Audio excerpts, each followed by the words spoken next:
Hello, friends. Many people are struggling to understand God's will. They want to know whether it's God's will to have this career or that career. They want to know whether it's God's will to marry this person or that person. They want to know whether it's God's will to get this vehicle or not get this vehicle. They want to know what God's will is in general, and they want to know what God's will is in making decisions. And oftentimes we find ourselves confused.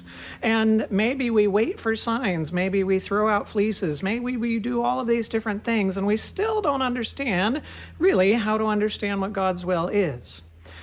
If this has been your case, and maybe still your struggle, join us at camp meeting this year, September 25 to 29. We're going to be covering the topic of understanding God's will. We're going to be looking at the 7 points to ponder in considering God's will and how you can make decisions in harmony with Him.